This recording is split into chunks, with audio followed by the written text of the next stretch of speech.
sounds like the word of the day today is game. We're playing games. So let's play a game. Is this Donald Trump's speech or is it Bill Clinton's speech? Should be easy. Permission to read from a written document? Without objection. So here's the speech. I quote, "All Americans, not only in the states most heavily affected, but in every place in this country, are rightly disturbed by the large number of illegal aliens entering our country. The jobs they hold might otherwise be held by citizens or legal immigrants. The public service they use imposes burdens on our taxpayers. That's why our administration has moved aggressively to secure our borders, more by hiring a record number of new border guards, by deporting twice as many criminal aliens as ever before, by cracking down on illegal hiring, by barring welfare benefits to illegal aliens. In this budget I will present to you, we will try to do more to speed the deportation of illegal aliens who are arrested for crimes, to better identify illegal aliens in the workplace as recommended by the Commission headed by former Congresswoman Barbara Jordan. We are a nation of immigrants, but we are also a nation of laws. It is wrong and ultimately self-defeating for a nation of immigrants to permit the kind of abuse of our immigration laws we have seen in recent years, and we must do more to stop it. The most important job of our government in this new era is to empower the American people to succeed in the global economy." Was that Donald Trump or was it Bill Clinton? Anybody want to guess? Seeing no guesses, that is Bill Clinton in his 1995 State of the Union. Another one. This one will be easier. Is this Donald Trump or is this Barack Obama? Families who enter our country the right way and play by the rules watch others flout the rules. Business owners who offer their workers good wages and benefits see the competition exploit undocumented immigrants by paying them far less.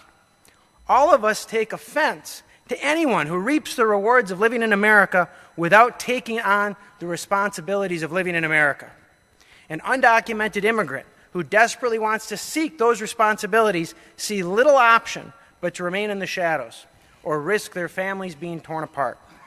It's been this way for decades, and for decades we haven't done much about it. When I took office, I committed to fixing this broken immigration system and began by doing what I could to secure our borders. Today we have more agents and technology developed to secure our southern border than at any time in history. And over the past 6 years, illegal border crossings have been cut by more than half. Although this summer, there was a brief spike in unaccompanied children being apprehended at our border, the number of such children is now actually lower than it's been in nearly 2 years. Overall, the number of people trying to cross our border illegally is at its lowest level since the 1970s. Those are the facts. All right, was that Donald Trump or Barack Obama? Now, I bet a lot of people know which one it is. It's our deporter-in-chief, Barack Obama, from a 2014 speech. Having full control of the federal government, he didn't change the law. Instead, he deported 5.3 million. Now, in comparison, Trump deported 1.7 million.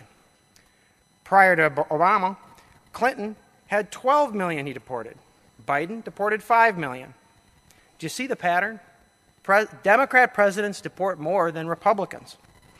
Further, our immigration law, 8 U.S.C. 1324, was Bill Clinton's 1996 reform of the IRCA, the Immigration Reform and Control Act. Bill Clinton's law is the law we are talking about today. Sanctuary cities are refusing to enforce Democrat Bill Clinton's law, the same one that Barack Obama loved and enforced. My point, any Democrat that shames a Republican today for enforcing Clinton and Obama's law is speaking hypocritically.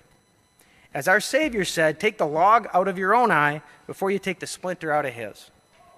Now, one more speech, real quick. Is this Joe Biden or Donald Trump? Mass, uncontrolled immigration is especially unfair to the many wonderful, law-abiding immigrants already living here who followed the rules and waited their turn. Some have been waiting for many years. Some have been waiting for a long time. They've done everything perfectly, and they're going to come in. Our proposal is pro-American, pro-immigrant, and pro-worker. That's Donald Trump. My point, Democrats and Republicans mostly agree on immigration when they're in power. We both believe that illegal immigrants must go back to their country. Simultaneously, we care about immigrants and we show them kindness. Our country spent $66.5 billion last year at the federal level to help illegal immigrants, according to the Federation of American Immigration Reform. And our country holds 20% of all the global migrants in the entire world. There's 195 countries in the world, and 20% of global migrants go to one country, America. That's pretty special. That's pretty kind of America. And the kind thing to do is to follow our laws. These sanctuary cities fail to follow Bill Clinton's law to their detriment. 40 to 80% of criminal illegal immigrants released by sanctuary cities commit another crime. That's according to the U.S. Senate Judiciary Committee hearing in October 2019. And 63% of those released by sanctuary cities have long criminal histories or have already been labeled a public safety concern at release. 63% released are either long criminal histories or have been labeled a public safety concern. Do you see it? These crimes hurt the fragile reputation of our legal immigrants. They do not deserve to be lumped in with those who are disregarding our laws. Keep allowing legal migrants. Don't let the cartels, the NGOs, and the illegal migrants ruin it for the legal immigrants we help. Wisconsin sheriffs should follow our law. Please vote green.